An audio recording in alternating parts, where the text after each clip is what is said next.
perpetuity, and bless her in that way. Our next speaker is Tim Cramer, founder and owner of Mosaic, a national conservative advertising and marketing firm based in Indianapolis. Tim has built a sizable and engaged following across social media platforms, delivers sharp, unapologetic commentary on culture, politics, and American values. If you heard anything Tim has to say, I think you can agree with that. Passionate defender of freedom of faith and free enterprise, brings a real-world business experience to hold a conservative perspective in every conversation. He's the founder of the Cramer Says Project and host of the Cramer Says podcast. Tim Cramer.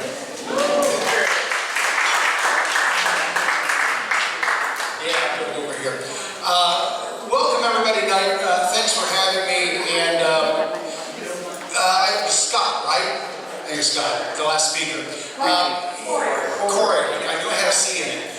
Okay, so very similar personality in that I don't care what people think about me. We moved around as a kid. My dad was a minister, evangelical minister. He went into churches that had problems. Everything from the pastor had died to the pastor had run off with the choir leader and all the money in the bank account. So we've seen everything, and I got to see the ugly, dark side of organized religion from a child up until a young adult. I decided to leave that world and go to entertainment. I don't know if you saw Bob and Tom, Bob Cavoya died this last week. That was my first big job. I was Bob and Tom's first producer.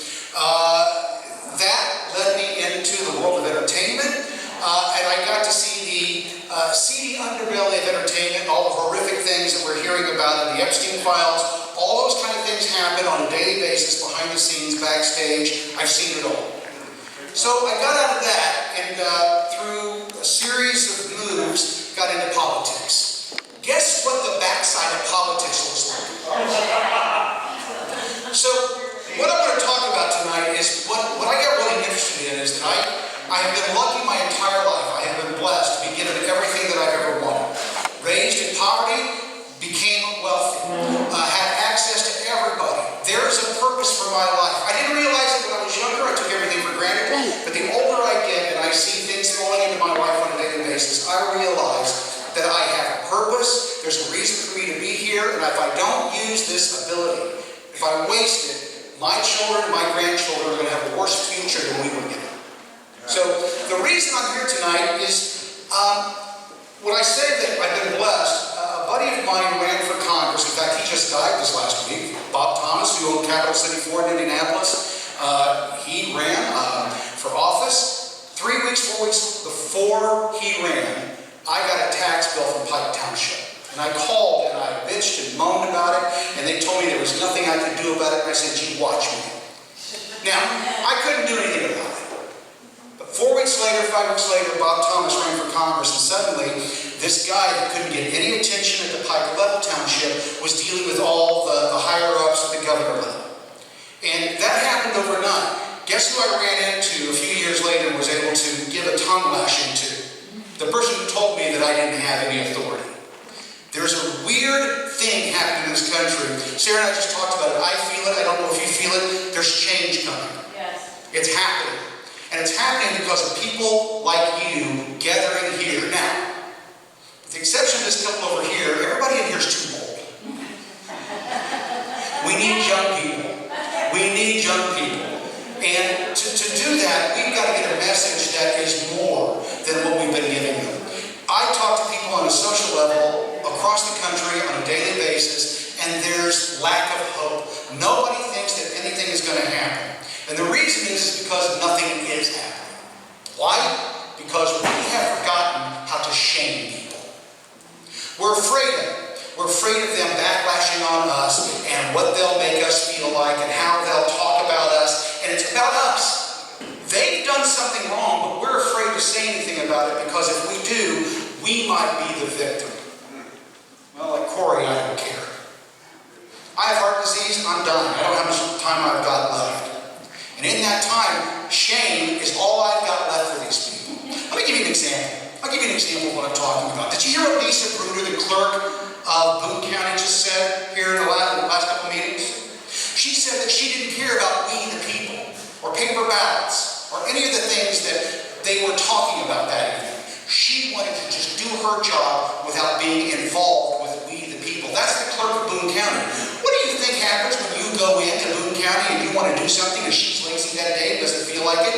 How do you think you're being served? Do you think you're being served by somebody that should be in that office? Absolutely not. So what did I do with my 450,000 people on Facebook? I called her out. We have to call these people out. You have to name names. Todd Rokita's another one. Todd's an all right guy, but Todd's been chasing a job in politics for the last 30 years. He got one, and now he's never going to leave. He thinks he deserves it. He thinks he owns it. It's not his position, it's ours. We made that position available to him. And if we don't start shaming these people for who they are and what they're not doing, how they're not serving us, that's what it's all about. We have to let them know that we're dissatisfied. They think they're up here. I've worked with those people at that level. I've been behind the scenes when the constituents aren't there, and guess how they talk about us? We're dumb, we're stupid, we don't know what we're talking about. Let me remind you that all the problems that we have going on this planet, it doesn't matter if it's here in the state, or if it's Washington, D.C., or in The Hague. All of our problems are caused with people with a bunch of letters behind their names. The most educated, the most entitled, the people that are connected with everybody, those are the ones causing our problems. It's not Joe the plumber. It's not Steve the electrician. It's our politicians doing this to us. And why? Because they think they're protected. And why is that? Why can't we give shame anymore? By the way, let me tell you a story about Todd Rokita. This just puts things in context. By the way, I'm doing really good with not cussing. If you've listened to my podcast, I'm doing awesome right now.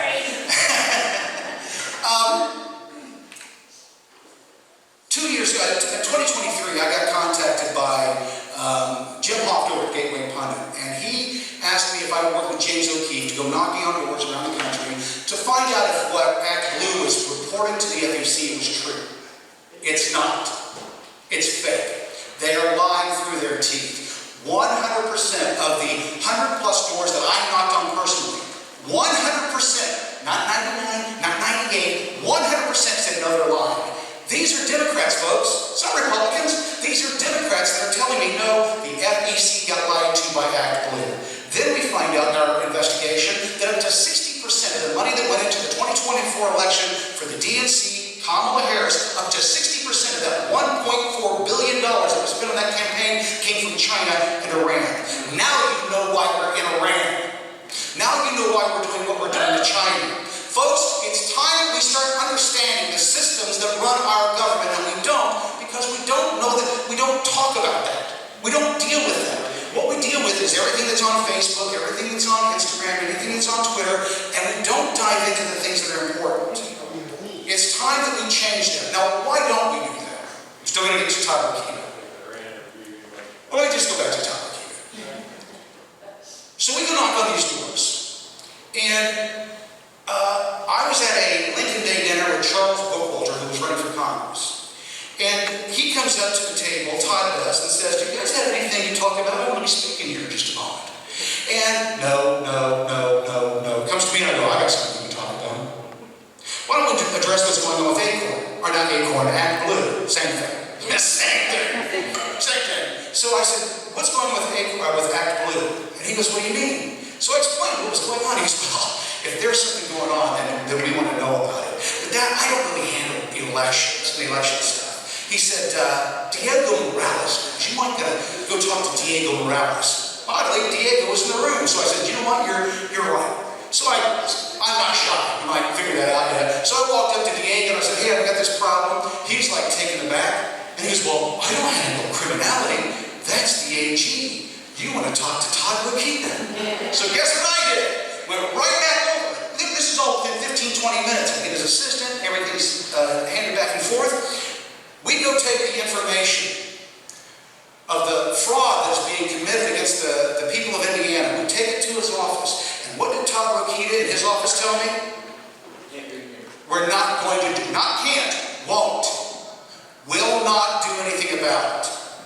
Now, has Todd Tyrone done other good stuff. I'm sure he has. But on this one right here, he failed the people.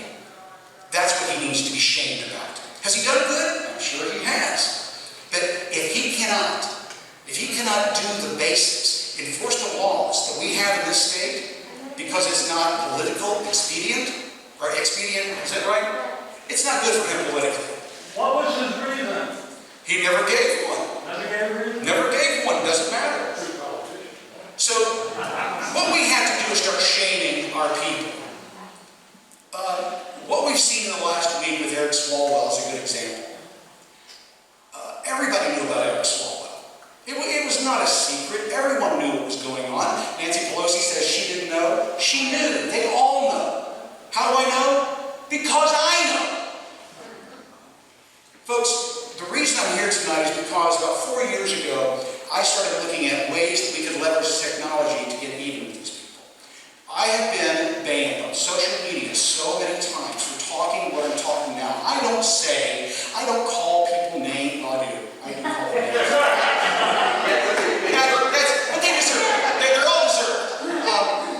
I don't make false claims. If I say something, it's got the data behind it to prove it. And for that, for telling truth, I've been asked time and time and time again. I've lost over 130 TikTok accounts. Now, to people today saying, well, what's the big deal? The big deal is I shouldn't have lost one. I should not lose one in this country. Free speech is at the top. Why do you think free speech is at the top? Second Amendment is second because we should talk it through before we start shooting each other. Right? And they're taking away that option.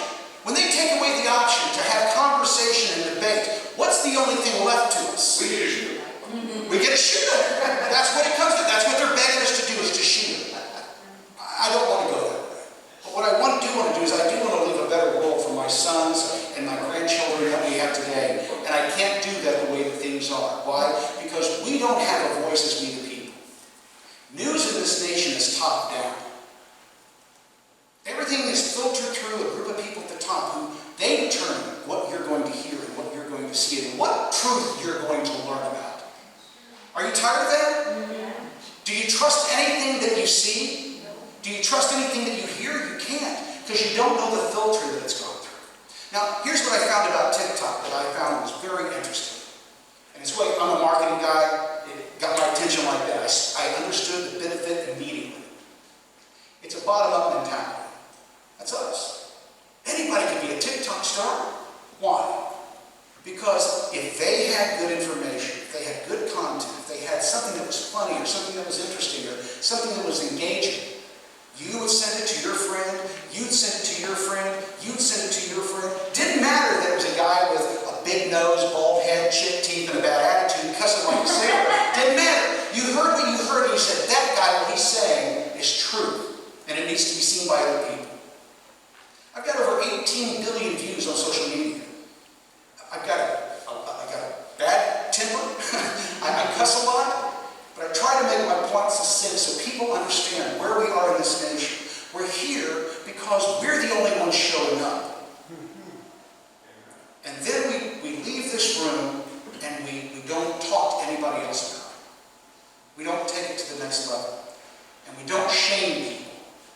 We come back here, we meet, and then we do it for another month or 2 months or 3 months. We're hoping that that'll do it. It's got to be a daily basis. You have to be doing it on a daily basis, screaming and yelling all the way to the grave. I was telling Sarah that in 2016 I died. Had a heart attack, died. They resuscitated me. That fall I had shoulder surgery, coded on the table, died again. I'm supposed to be dead. Right? Here's the thing. When they brought me back, I didn't know I was dead. Think about that. You won't know you're dead. It could happen right now. Your heart could stop. Boom, it's over. What did you do with the time you were given? That's what started hitting me really, really hard. And what really brought it home was when Charlie Kirk was killed. You didn't know he died. One moment he was speaking truth. And the next minute, he's gone. That's how fast it happens. We have to start taking what we have, the time that we have left, more serious. So what I did was, I said, I only know what to do, what I know to do. That scream and yell at the top of my as loud as I can, use my voice as loud as I can to let people know what's going on and let the chips fall where they may.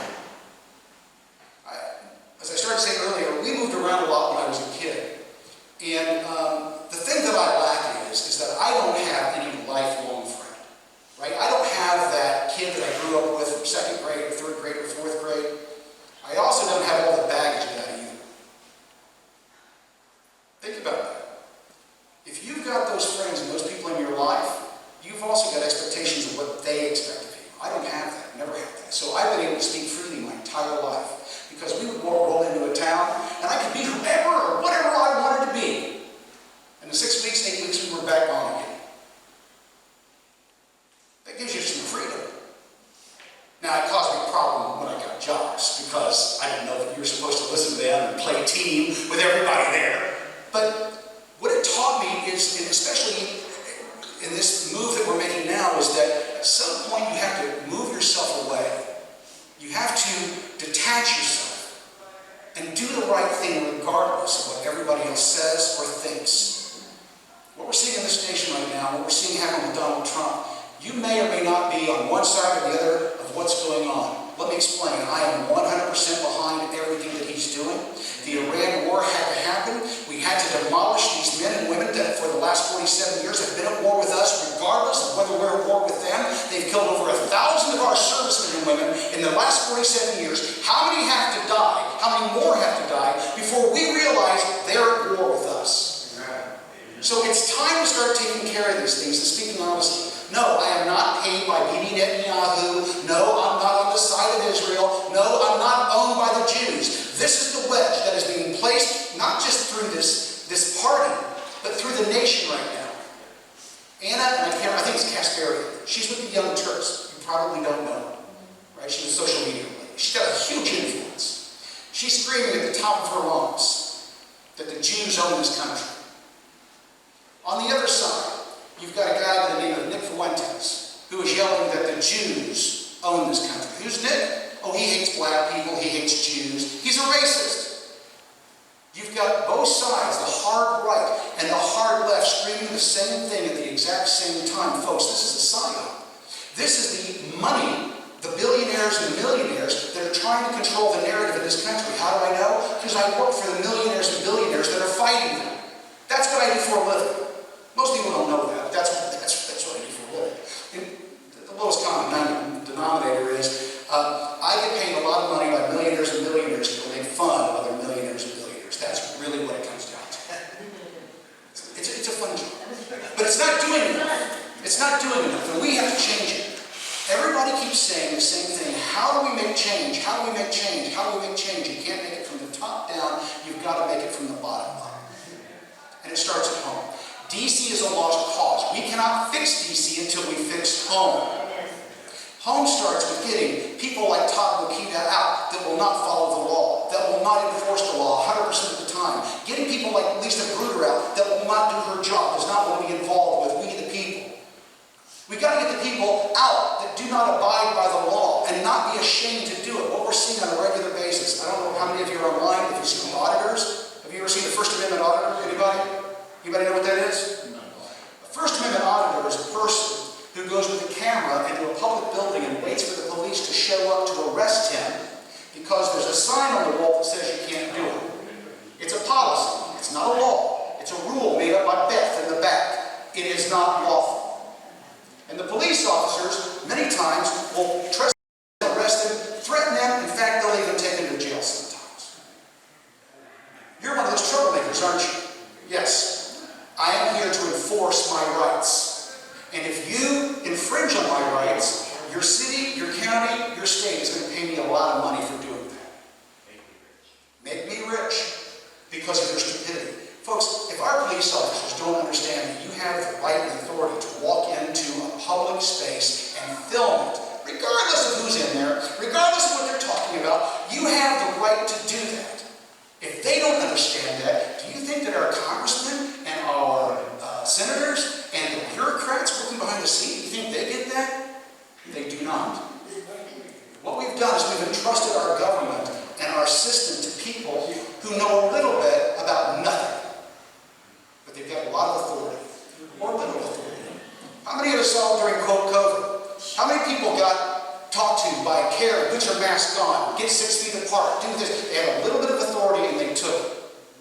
So that's why we formed what we formed. We're done with it.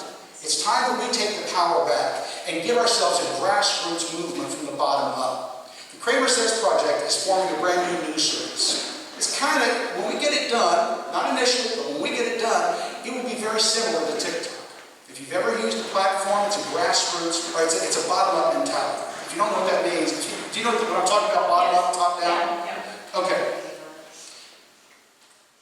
What we want to do is give people at the county level, the city level, the ability to report on what's happening locally. How many has a newspaper in their town that's doing investigative reports into the corruption in their community? One? That's it. It doesn't exist anymore. What about the TV station? WTHR, WTTV, WRTV? Wish, do any of them have investigative journalists anymore? No. They say they're useful. Yeah, nothing. And they only investigate those things that they're paid to investigate. That's how it works. ABC, NBC, CBS, CNN, did they do it? How many of you expect to ever find out what happened with the vaccines, if they're safe or not? When the 70 years from now.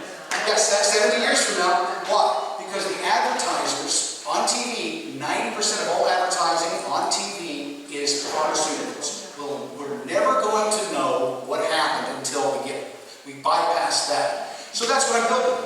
We've been working on it for 4 years. While I sit back at the table, it's funny, folks, and let me share this with you. I'm just a dude. I'm like you. I've got a skill set, and that skill set is to talk. I had a boss one time who told Airmen at Q95, he said, if you can say it in 10 words, you can probably say it better in 7. And so that's what I honed, is that skill. Get it down to the 7. If you can say it in 7, you might be able to say it in 5. Right? Get it down to the shortest message that people understand. Talk to them directly. And stop trying to talk over their head. That skill set's what I had. It started with a video that I made about the KKK and Democrats and how they own it. It's theirs. We don't have white supremacy among our ranks. We're the ones that fought that. Stop trying to assign that. Well, that video had 1 billion views. That launched what I'm doing now. And when I first started doing it, it was just for fun. And then I realized the power that it had. I don't make money with it. I do not monetize. I don't have swag to sell. All I have is freedom to sell. And what we've been asking is for Americans to come on board. I have financed a brand new TV channel that's going to launch probably now in August. It was supposed to be September, but with everything that's happening on the national level, we're moving everything up. What we want to do is to give the ability is for local people to be the reporters in their community and start forming a grassroots movement of reporting on what's going on. I can't be everywhere, you can't be everywhere, but we can all be everywhere if we come together. It's free. You don't have to pay for it. We're setting it up so you'll be able to start a page and report on that page for your community. Now, we're going to vet the people that come on board. We don't want every crazy person coming in making conspiracy theories and going crazy. We want it to be real news. But real news starts with gossip. Right? What is news? It's just organized gossip. This is what so-and-so said. It's no different than talking over the fence. It's just got video on it and great graphics. Now, that's a website. The next part of it is the TV streaming. And what's exciting about that is that people that have been wanting to give a voice to for the last 4 years are now going to have a voice. That we will be able to take a 3-hour dive into the vaccines and have the very best doctors. When I told you that things are happening, I was just one guy that lost everything during COVID. Had a great company, making a lot of money, and they came in one day and said, you're not essential. Bullshit! I know what I am. I know my value. And so what I did was I took 4 years basically to go fishing and figure out what to do next. What was I going to do when I grew up? And what I saw was there was a hole, and the hole is truth. Have you realized it yet? Truth is the #1 thing under attack in this nation. There's no other freedom that's under attack more than the freedom of truth and telling truth. We've said it for a long time. We've heard it for the last 4 or 5 years. Lie after lie after lie after lie after lie. And what's still standing there under all that truth, or under all those lies? Truth.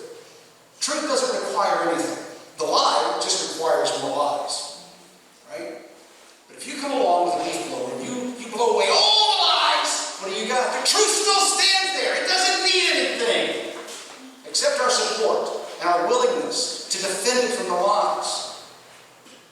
That's what the Cramer Says Project is about. Where it's going to go, what it does, I have no idea. As my wife can attest, my entire career, what I've done is whatever I wanted.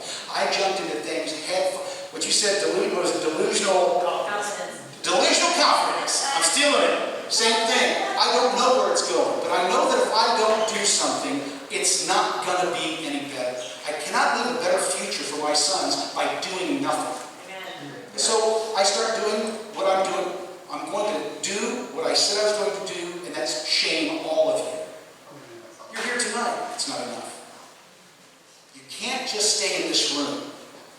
My dad was a minister. He said that when you go out and you want to tell the world who you are, you got to lift that bullshit basket to show your light. It starts with shaming people.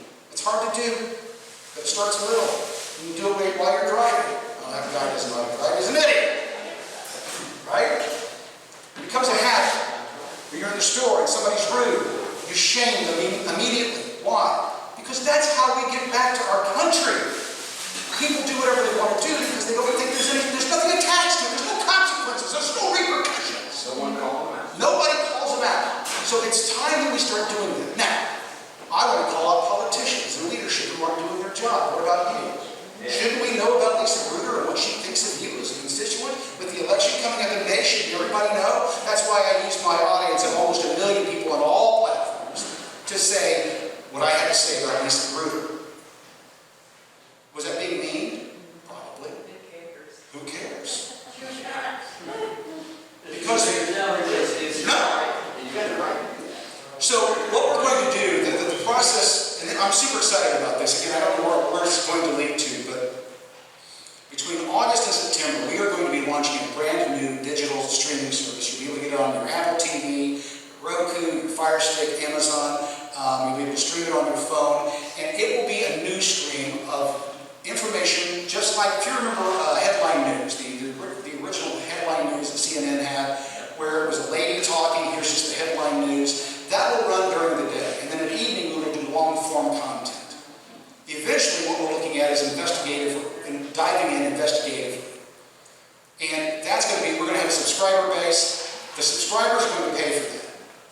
That's what we're paying for with the subscribers, is to hire attorneys, Nick Shirley's, James O'Keefe's, and put them out across the country and start looking into this corruption. The reason that we don't get any resolve from our politicians is because there's nobody with a loud enough voice. Shame. Right? The places that are supposed to do it, the media, which is our fourth wall, the fourth estate, they're supposed to do what I do. Politicians don't trust me. Because if I find out, let me put it this way. When I was a young man, I thought I could cut the corners and do things my way, and the law showed me I couldn't.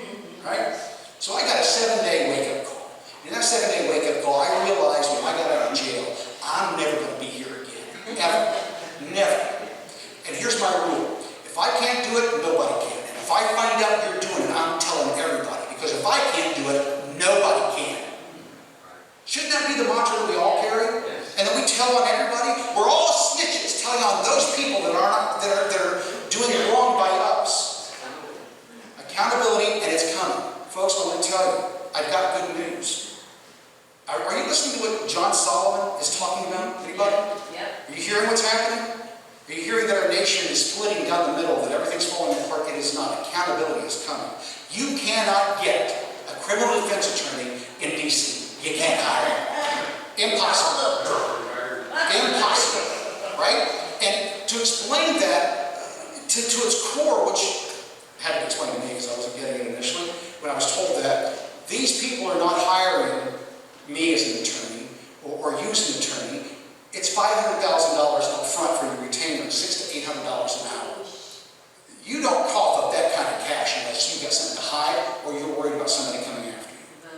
What we're seeing with Smallwell, what we're seeing with Gallego, what we're seeing with, not sure if you know, AOC's back in trouble. It hasn't been reported on yet. I just got this morning. She had another, she had the $20,000 that she spent for her drug treatment or whatever it was, out of campaign funds. wasn't the only time she did it.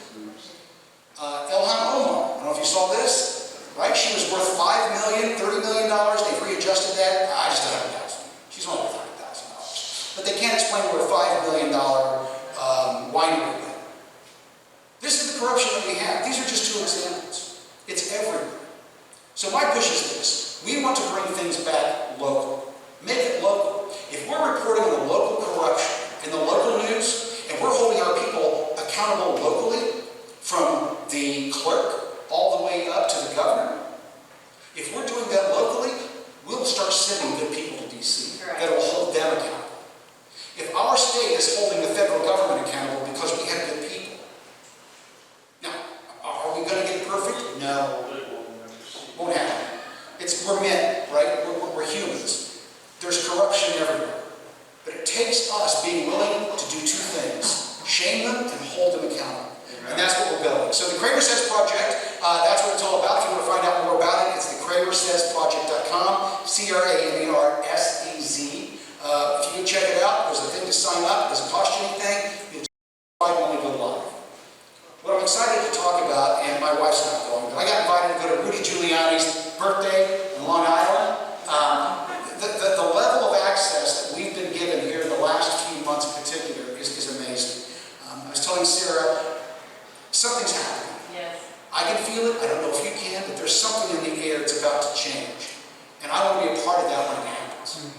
I hope you join me. So please join us at the Cramer Says Project, and maybe we can get some accountability in this country. I did awesome. I didn't cuss one time.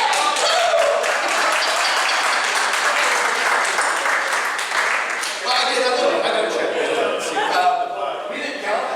So, any questions about what we're doing or what's going on? You talked about COVID, and I testified in front of Congress about the small testing that Pfizer and PCR testing? Yes. I told them that the reason that it was so, the efficacy was so good, they used the most healthiest person when they did those testing. If they took the normal American, they would not have that kind of efficacy.